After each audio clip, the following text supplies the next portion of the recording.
अस्सलामुअलैकुम दोस्तों, क्या है राज ताजमहल का? आखिर क्या छुपा है ताजमहल के उन बंद 22 दरवाजों के पीछे? कुछ लोगों का कहना है कि उनके पीछे हिंदू भगवानों की मूर्तियां हैं, तो दूसरी तरफ कुछ लोग कहते हैं कि इनके पीछे आपको मिलेंगे अच्छे दिन।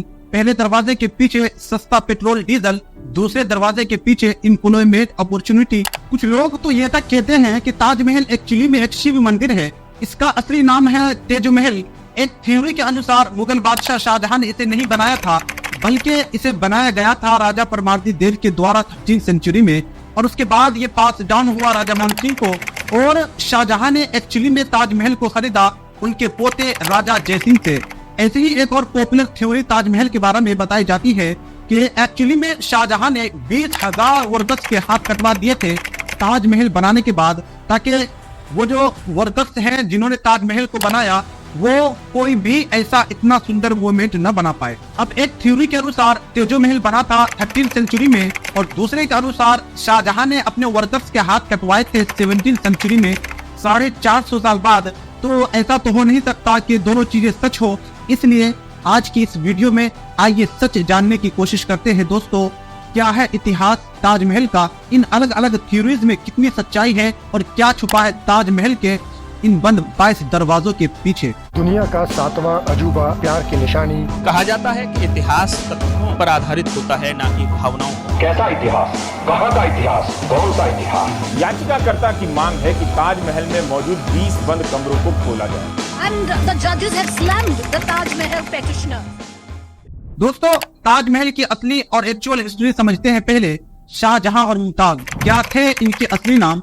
शाहजहां का जन्म हुआ था 5 जनवरी 1592 को। इनका असली नाम था खुर्राम। शाहजहां जो रॉयल नाम था उनका ये बाद में ही दिया गया इन्हें। इसका मतलब होता है king of the world, Shahjahan. उनके फादर थे जहांगीर और उनकी मदर थी जगत गोसिन, जो कि जहांगीर की चीफ क्वीन थी। दूसरी तरफ मुमताज महल का जन्म हुआ था साल 1593 में। मुमताज महल भी जो नाम था वो एक्चुअली में उनकी शादी के बाद ही दिया गया था। उनका असली नाम था आरसुमन बानो बेगम। तो खुर्राम और मुमताज की एंगेजमेंट हुई थी साल 1607 में, और फाइनली शादी हुई साल 1612।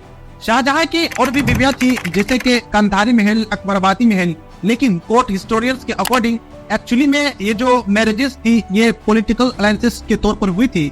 बहुत से अलग अलग हिस्टोरिकल अकाउंट्स हमें बताते हैं कि शाहजहां की जो रिलेशनशिप थी बाकी और बीवियों के साथ, वो सिर्फ एक कहने के लिए मैरिज थी, पॉलिटिकल अलायंसेस बनाए रखने की लिए शादियां करी गई थी। एक्चुअली में शाहजहां के अंदर जो डीप परफेक्शन था, जो उनके अंदर प्यार था, वो मुमताज के लिए कहीं ज्यादा था उनकी और बीवियों के कंपैरिजन में। यही रीजन था कि उन्हें और फेवर्स दिए गए, जैसा कि मलिका जहां यानी क्वीन ऑफ द वर्ल्ड। उनका जो पैलेस था, खास महल कहा जाता है, कि उसे प्योर गोल्ड और प्योर स्टोन से डेकोरेट किया जाता था। हिस्टोरिकल रिकॉर्ड्स के अकॉर्डिंग मुमताज महल का काफी इंटरेस्ट था एडमिनिस्ट्रेशन में भी। तो शाहजहां जहां भी जाते थे डिप्लोमेटिक नेगोशिएशंस के लिए या कभी लड़ाई के लिए, मुमताज हमेशा उनके साथ जाती थी। एक तरफ जहां शाहजहां का एग्जैक्टली एक बच्चा हुआ उनकी बाकी सारी बीवियों के साथ, मुमताज महल के साथ उनके 14 बच्चे हुए। आधे बच्चे तो चाइल्ड बर्थ के द्वारा ही मारे गए। ये चीज आम बात होती थी उन जमानों में। हेल्थ केयर सिस्टम इतना अच्छा नहीं होता था। अनफॉर्चुनेटली मुमताज की डेथ हो गई जब वो अपने 14वें बच्चे को जन्म देने लग रही थी। ये बात है एग्जैक्टली 17 जून 1631 की। कहा जाता है कि एक्चुअली में कॉज ऑफ डेथ थी postmortem haemorrhage, loss of blood. उनकी डेथ के बाद शाहजहां एक्चुअली में भारी गम में डूब गए। वो पैरालाइज हो गए अपनी ग्रिप से। कई दिनों तक, हफ्तों तक वो रोते रहे, और कहा जाता है कि 1 साल तक वो आइसोलेशन में चले गए थे मॉर्निंग करने के लिए। जब वो वापस आए, उनके बाल सफेद हो चुके थे, उनकी कमर झुक चुकी थी और उनके चेहरे पर थकान दिखती थी। इस्लामिक थियोलॉजी में माना जाता है कि मृत्यु के बाद जो बॉडी होती है वो मिट्टी में मिल जाती है, लेकिन जो आत्मा होती है वो ग्रेव में रहती है। आत्मा बाद में जजमेंट डे के पास जाती है। जब डिसाइड होता है कि वो स्वर्ग में जाएगी या नरक में जाएगी, तो जो ग्रेव होता है उसे फाइनल रेस्टिंग प्लेस माना जाता है एक आत्मा की सोल की। शाहजहां का मानना था कि मुमताज की आत्मा की जो फाइनल रेस्टिंग प्लेस होगी तो बहुत ही ग्रैंड होनी चाहिए, लाजवाब होनी चाहिए। जब उन्होंने ताजमहल बनाने का फैसला किया तो चीफ आर्किटेक्ट अहमद उस्ताद लाहौरी, उन्हें टाइटल दिया गया नादिर असर का, वंडर ऑफ द एज। जो व्हाइट मार्बल पैलेस पे कैलीग्राफी करी गई वो करी गई है अब्दुल हक शिराजी के द्वारा। 1000 से ज्यादा हाथियों का इस्तेमाल किया गया था बिल्डिंग मटेरियल को ट्रांसपोर्ट करने के लिए।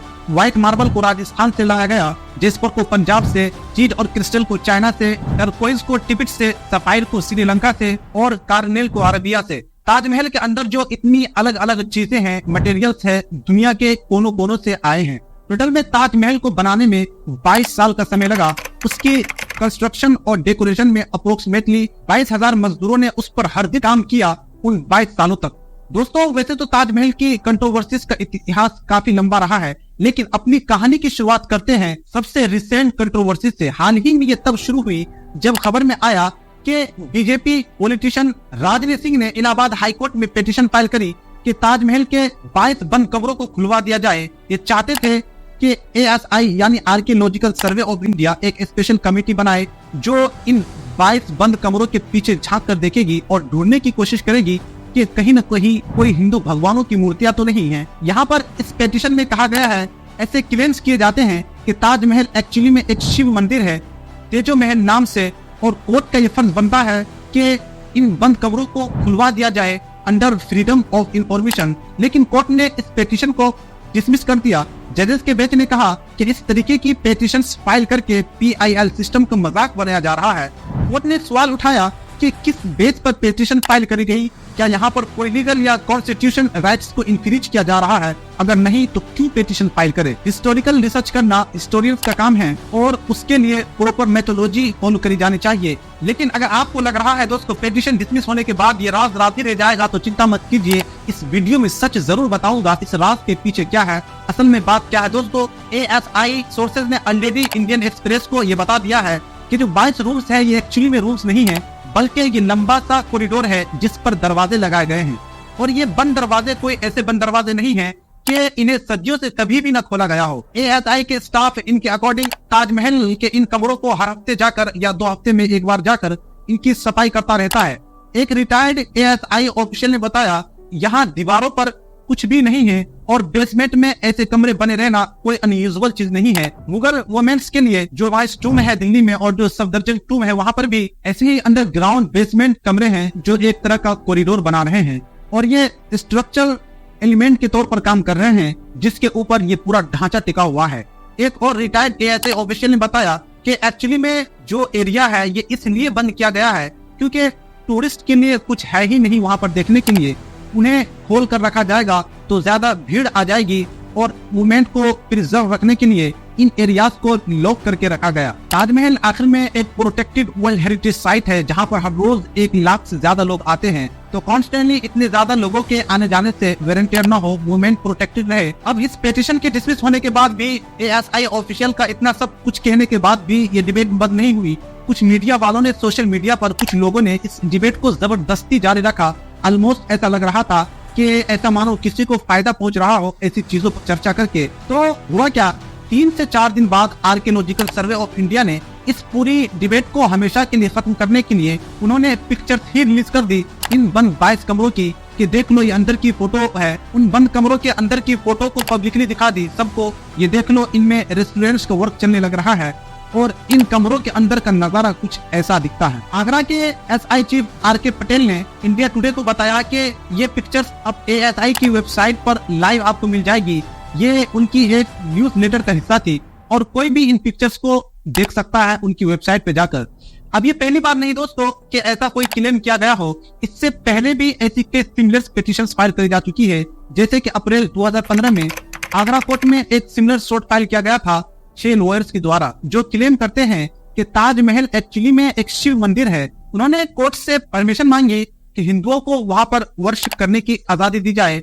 अपने फिल्म लॉयर हरिशंकर जैन और उनके कोलीग्स ने कहा कि एक्चुअली में राजा परमादेव देव ने तेजो महल मंदिर बनाया था साल 1212 में। ये मंदिर बाद में इनहेरिट कर लिया गया था राजा मानसिंह के द्वारा 17वीं सेंचुरी में। उसके बाद में प्रॉपर्टी को होल्ड किया गया था राजा जयसिंह के द्वारा और तब शाहजहां ने 1632 में इसे इनेक्ट कर लिया था और मुमताज महल की डेथ के बाद शाहजहां की वाइफ की डेथ के बाद इस मंदिर को कन्वर्ट कर दिया गया था एक मेमोरियल में मुमताज के लिए। कोर्ट ने एक्चुअली में इस वक्त central government union ministry of culture home security और ASI को कहा कि वो उस क्लेम को लेकर अपनी रिप्लाई सबमिट करे। अब सरकार ने अपनी रिप्लाई में इस पॉसिबिलिटी को डिनाई कर दिया। नवंबर 2015 में union culture minister Mahesh Sharma ने लोकसभा में बताया, सरकार को आज तक कोई एविडेंस नहीं मिला इस चीज का कि ताजमहल एक हिंदू टेम्पल था। ASI का भी यही कहना था। 2017 में आर्कियोलॉजिकल सर्वे ऑफ इंडिया ने कहा था ताजमहल एक टूम है, न कि कोई टेम्पल। इसके पीछे की हिस्ट्री बड़ी इंटरेस्टिंग है दोस्तों। 2017 में हिस्टोरियन राणा सफी ने एक ब्लॉग लिखा था डेली ओ प्लेटफॉर्म पर। ये इंडिया टुडे ग्रुप का एक ब्लॉगिंग प्लेटफॉर्म है। उसमें उन्होंने लिखा था कि मुगलों को एक्चुअली में काफी शौक था हिस्ट्री का रिकॉर्ड रखने का। कई मुगल महाराजा तो खुद ही अपनी ऑटोग्राफीज लिखते थे, अपनी डायरीज लिखते थे, जैसे कि जहांगीर ने जहांगीरनामा लिखी थी। इसके अलावा वो ऑफिशियल हिस्ट्री को कोर्ट हिस्टोरियंस के द्वारा भी लिखवाते थे। फॉर एग्जांपल अकबर के टाइम में अबुल फाजिल ने हिस्ट्री का रिकॉर्ड रखा था। इसके अलावा तीसरा और हिस्ट्री के अकाउंट्स होते थे जो और लोगों ने लिखे होते थे जो उस समय में रह रहे होते थे, यानी कंटेम्प्रेरी अकाउंट्स कहा जा सकता है। इन कंटेम्प्रेरी टेक्स्ट को W.A. बेगली और Z.A. देसाई ने अपनी किताब ताजमहल एंड एलिमेंटेड 2 में कंपाइल किया था। उस जमाने की उन अलग अलग सोर्सेस को अगर कंपाइल करके साथ में देखा जाए तो हमें ताजमहल की हिस्ट्री के बारे में बहुत ही डिटेल में पता चलता है। ताजमहल एक्चुअली में कैसे बना था, क्या होता था उस जमाने में, इन सब को बहुत ही अच्छी तरीके से डॉक्यूमेंट किया गया है। राजा जय सिंह के एक्चुअली में काफी फ्रेंडली रिलेशन थे शाहजहां से। हमें पता चलता है कि राजा जय सिंह एक्चुअली में उसी जगह पर रहते थे जहां पर ताजमहल बना था। इस जगह को एक हवेली, एक खाना, एक मंजिल करके रेफर किया जाता है। अलग अलग सोर्सेस के द्वारा अलग अलग शब्द इस्तेमाल किए जाते हैं अलग अलग सोर्सेस के द्वारा, लेकिन इन सारे शब्दों का मतलब एक घर ही होता है, छोटा हो या बड़ा, घर था वहां पर राजा जय सिंह का। राजा जय सिंह एक्चुअली में अपनी जमीन को फ्री में डोनेट करना चाहते थे रानी की टूम बनाने के लिए। हिस्टोरियन ईरा मुफ्ती हमें बताती है कि इसके पीछे रीजन है कि जयपुर के जो रॉयल्स थे वो मुगलों के काफी करीब आ गए थे जब से अकबर ने शादी करी थी अंबर की हरका बाई के साथ। असल में जोधा बाई का मतलब होता है जोधपुर की लेडी, और एक्चुअली में जहांगीर थे जिन्होंने जोधपुर के रूलर राजा उदय सिंह की बेटी से शादी करी थी। उनकी बेटी का नाम था जगत कौर सिंह और ये शाहजहां की मम्मी थी। अब हुआ क्या था कि उस जमाने में एक ब्रिटिश ईस्ट इंडिया कंपनी के ऑफिसर थे लेफ्टिनेंट कर्नल जिम स्टोट, जिन्होंने अपनी किताब लिखी थी annals and antiquities of Rajasthan. उस किताब में उन्होंने गलती से मेंशन कर दिया था जोधाबाई को हरकाबाई की जगह पर, इसलिए तब से लोगों को लगने लगा कि एक्चुअली में जोधाबाई अकबर की बीवी थी, लेकिन अकबर की बीवी हरकाबाई थी और वो बुआ हुई राजा मानसिंह की, और राजा मानसिंह ट्रस्टेड जनरल अकबर के पोते थे शाहजहां और राजा मानसिंह के पोते थे राजा जय सिंह। तो आप समझ ही सकते हो इन दोनों के इतने क्लोज रिलेशनशिप क्यों थे राजा जय सिंह और शाहजहां के। यही रीजन था कि राजा जय सिंह ने अपनी जमीन को फ्री में ऑफर किया था कि वो डोनेट करेंगे शाहजहां को, शाहजहां अपना टूम बना सकते हैं अपनी मुमताज के लिए। लेकिन उनके ऑफर के बावजूद भी शाहजहां ने ये जमीन फ्री में एक्सेप्ट नहीं करी। शाहजहां ने राजा जय सिंह को रिटर्न में एक्सचेंज में 4 हवेलियां दी। एग्जैक्टली ये जो ट्रांजेक्शन था इसे ऑफिशियल पेपर्स में भी रिकॉर्ड किया गया है और इस पर डेट लिखी गई है जब हुआ था 28 दिसंबर 1633 को। ये फरमान आज के दिन आपको मिल जाएगा जयपुर के सिटी पैलेस म्यूजियम में। हिस्टोरियन राणा सफी ने इसकी एक कॉपी भी अपलोड करी थी ट्विटर पर ट्रांसलेशन के साथ। तो सवाल ये उठता है कि झूठ किसने फैलाया कि राजा जय सिंह का वहां पर एक मंदिर था जो उन्होंने इनहेरिट किया था और उसे छीना गया शाहजहां के द्वारा। ये जो महल हुआ करता था एक शिव मंदिर, इसका तो बिल्कुल भी कोई एविडेंस नहीं है कहीं से, तो लेकिन ये आया होगा, ये जो कि आज के दिन हर कहीं सुनने को मिल रहा है। इसका जवाब है दोस्तों एक इंसान का नाम पुरुषोत्तम नागेश पोप, शॉर्ट में कहा जाए तो PNO। ये वो इंसान थे जिन्होंने पहली बार इस तेजो महल के क्लेम को उठाया। और इंटरेस्टिंगली ये कोई हिस्टोरियन नहीं थे, इन्हें हिस्ट्री बहुत पसंद थी, हिस्ट्री लिखनी भी बहुत पसंद थी, लेकिन ये हिस्टोरियन नहीं थे। अपनी मनमर्जी से हिस्ट्री लिखते थे, रिराइट करते थे हिस्ट्री को। दोस्तों आमतौर पर एक हिस्टोरियन की मेथोलॉजी बहुत ही लंबी होती है, बहुत ही टायरिंग होती है। एक हिस्टोरियन को पुराने अखबारों से, पुरानी मैगजीन से, पुरानी डायरीज, एंट्रीज से, लेटर से, चिट्ठियों से, पेंटिंग से, ट्रेवलर्स ने क्या लिखा था, कार्बन डेटिंग को देखकर, ये सब देखकर अंदाजा लगाना पड़ता है, समझना पड़ता है कि एक्चुअली में क्या हुआ था उस जमाने में। समझने के बाद इन्हें अपने शब्दों में से लिखना पड़ता है, एक अकाउंट क्रिएट करना पड़ता है अलग अलग सोर्सेस को साइट करके।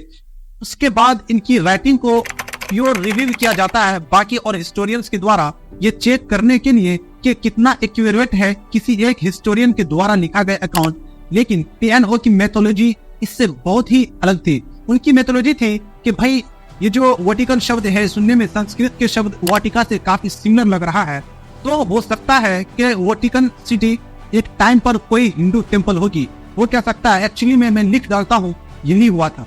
वेस्टमिनिस्टर अभी भी एक हिंदू टेम्पल था, ये मैं मजाक नहीं कर रहा हूँ दोस्तों। पीएनओ ने एक्चुअली में यही सब चीजें लिखी थी अपने टेम्पलेट्स में। अगर ये चीजें सुनने में थोड़ी अजीब और गरीब लग रही हैं, इससे भी ज्यादा अजीब और गरीब चीज लिखी थी उन्होंने एक टेम्पलेट लिखा था क्रिश्चियनिटी के ऊपर। उन्होंने कहा था कि क्रिश्चियनिटी एक्चुअली में क्रिश्चियन नीति है। उनके हिसाब से जीसस एक्चुअली में इंडिया में आए थे जब वो 13 से 30 साल की उम्र के बीच में थे, और वो क्रिश्चियन नीति सीख कर गए थे। तो जब पूरा क्रिश्चियनिटी धर्म है वो हिंदुज्म से इंस्पायर्ड है। इतना ही नहीं, उन्होंने ये भी कहा था इस्लाम और बुद्धिज्म धर्म भी हिंदुज्म से निकल कर आए। आप पूछोगे कैसे? उन्होंने कहा कि इब्राहिम सुनने में ब्रह्मा जैसा लगता है, इब्राहिम की बीवी सारा सरस्वती होंगे, वो 10 महेश होंगे यानी शिव। इनफैक्ट इनके अकॉर्डिंग पूरी दुनिया पर राज किया जाता था एक एशियन हिंदू एम्पायर के द्वारा। तो ताजमहल की टॉपिक पर वापस आए तो ये पहली बार पीएनओ की थे जिन्होंने ताजमहल के ऊपर ये कंस्पिरेसी थ्योरी बनाई। उनकी राय में कोई भी मूवमेंट बनाया ही नहीं मुगलों ने। पहले तो पीएनओ का कहना था कि ताजमहल एक एशियन हिंदुज्म का एक वंडर है जो बहुत ही पुराने जमाने में बना है, लेकिन फिर हिस्टोरियंस ने कहा कि 4th सेंचुरी से पहले की जो बिल्डिंग्स है इंडिया में, अगर वो रॉक कट है तो सरवाइव कर पाई है, लेकिन इसके अलावा की जो बिल्डिंग्स है वो सरवाइव ही नहीं कर पाई। तो ये कैसे पॉसिबल हो सकता है? ताजमहल एक्चुअली में 1600 में ही बना है। ये सुनकर ओक ने अपने क्लेम को रिवाइज किया। फिर उन्होंने कहा कि एक्चुअली में उसे साल 1155 में बनाया गया था राजा परमरीत देव के द्वारा। राजा देव के चीफ मिनिस्टर द्वारा जब खुद के घर का इतिहास हो तो 2 मिनट भी नहीं लगते उसे बदलने में। अच्छा, फिर साल 1989 में उन्होंने एक और टेम्पलेट लिखा था जिसका नाम था ताजमहल द ट्रू स्टोरी। अपनी ही टेम्पलेट के बेसिस पर उन्होंने कोर्ट में एक PIL फाइल करी साल 2000 में, ये कहते हुए कि अब हमें सच जानना पड़ेगा क्या है।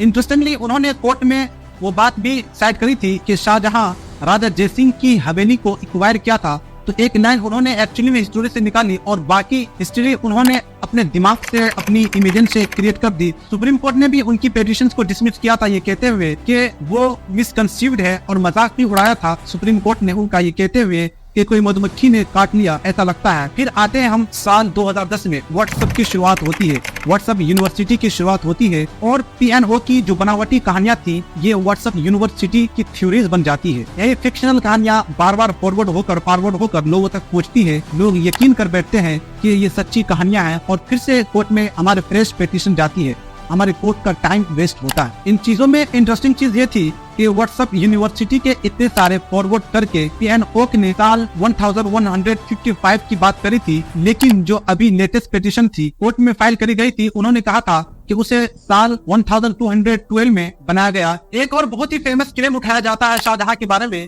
ये कि शाहजहां ने अपने मजदूरों के हाथ कटवा दिए थे ताजमहल बनने के बाद, ताकि वो ताजमहल जैसा कोई और मूवमेंट न बना पाए। हमारे union agriculture minister Narendra Singh Tomar ने भी इस क्लेम को पिछले साल रिपीट किया था, ये कहते हुए इस क्लेम के बारे में अगर आप थोड़ा लॉजिकली सोचने की कोशिश करोगे तो आपके मन में भी सवाल उठेगा, ये पॉसिबल कैसे हो सकता था? ये 20,000 वर्कर्स जिन्होंने ताजमहल बनाया, क्या एक ही दिन में सबके हाथ एक साथ काट दिए गए? अगर नहीं तो क्या सबको एक एक करके बुलाया गया कि आओ नेक्स्ट बारी आपकी है, आपके हाथ कट रहे हैं, सबको लाइन में खड़ा किया गया? एक दिन में तो पॉसिबल हो नहीं सकता 20,000 लोगों के हाथ काटना।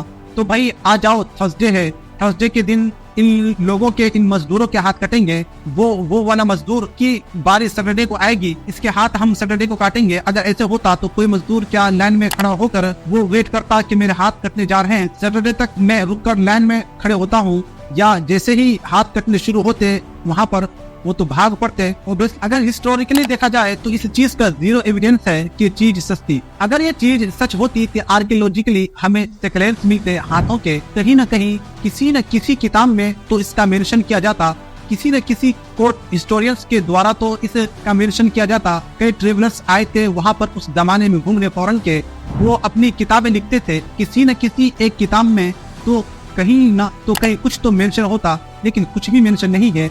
इनफैक्ट एविडेंस जो हमारे पास है वो इसका बिल्कुल उल्टा है। शाहजहां ने एक बड़ी सेटलमेंट बनाई थी ताजगंज करके, जो कि आज के दिन तक एग्जिस्ट करती है। हजारों में से 8 और अलग अलग मजदूर वहां पर असेंबल हुए थे एम्पायर के अलग अलग हिस्सों से साथ में मिलकर काम करने के लिए। उन मजदूरों के जो डिसेंडेंट्स हुए, आने वाली पीढ़ियां हुई, वो भी आज के दिन तक उसी जगह पर काम करती है और अपनी फोरफादर की स्किल को प्रैक्टिस करती है। एक्चुअली में हुआ क्या था, ताजमहल बनाने के बाद शाहजहां के मजदूरों ने एक पूरा का पूरा नया इंपीरियल शहर बनाया जिसका नाम था शाहजहानाबाद यानी नई दिल्ली। तो थोड़ा लॉजिकली सोचकर देखो तो ताजमहल, रेड फोर्ट, जमा मस्जिद ये अराउंड सब के सब सेम टाइम पर बने हैं। अगर उन मजदूरों के हाथ काट दिए जाते तो ये सब चीजें, ये इतनी बड़ी चीजें फिर से कैसे बना पाते। शाहजहां की पीरियड को एक्चुअली में माना जाता है मुगल आर्किटेक्चर का गोल्ड पीरियड है, और ये तभी पॉसिबल हो पाया जब शाहजहां ने अपने मजदूरों को आदर दिया, इज्जत दी। आज के दिन बहुत से लोगों के लिए ताजमहल एक सिंबल ऑफ लव है,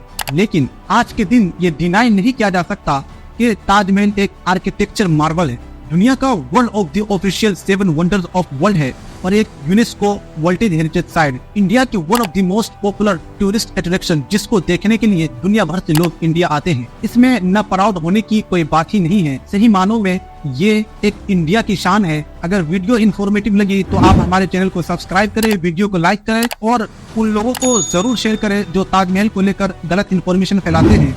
मिलते हैं अगले शानदार वीडियो के साथ, तब तक के लिए अल्लाह हाफिज।